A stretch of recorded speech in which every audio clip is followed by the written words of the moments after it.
Hey everyone, this is Andy Pishonen. It's February, and you know what that means? Rebuary! Nobody seems to know what I'm talking about.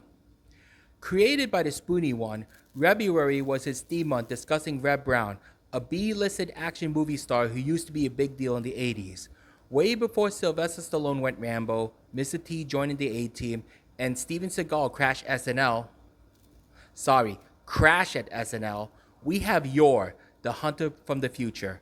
And no, that's not the Thorn Princess. She's seeing a marriage counselor.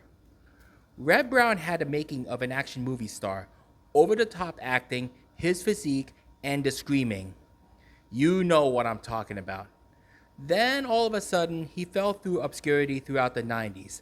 At that time, there was Terminator 2, Demolition Man, and yes, even Steven Seagal for that brief moment.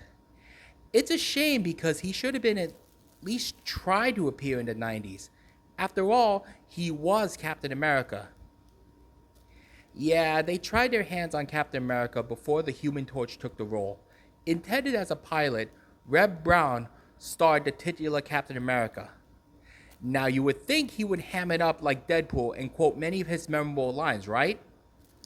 Unfortunately, it's as disappointing as it sounds. For one thing, it took over 70 minutes to reveal the titular hero. Instead of fighting Nazis, he's slacking off in his conversion van during an energy crisis. While you argue that's common in movies, keep in mind this was made for TV, and alongside with commercials, it felt like forever. It seemed either they played it safe or Red Brown had to work on the cheese factor. I don't know if the producers were glad or disappointed, but those tropes made him memorable. Well, they kinda tried in the sequel, but it was too little too late. And last but not least, Marvel superhero movies weren't a thing. At the time, DC was at the spotlight with Superman in the big screen and Wonder Woman at the small screen. And this was before 1984, before Big Brother would expect a little sister.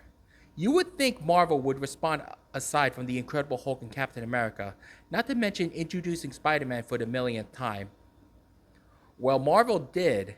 In 1986, while working with George Lucas, we got Howard the Duck. Not Daredevil, Fantastic Four, or even Iron Man. Howard the Duck. It shared Worst Picture alongside Under the Cherry Moon. So Red Brown got the short end of the stick. Even though he fell through obscurity, at least he wasn't Nuclear Man. And I don't mean Oppenheimer. This is Andy Pishonen Speaks.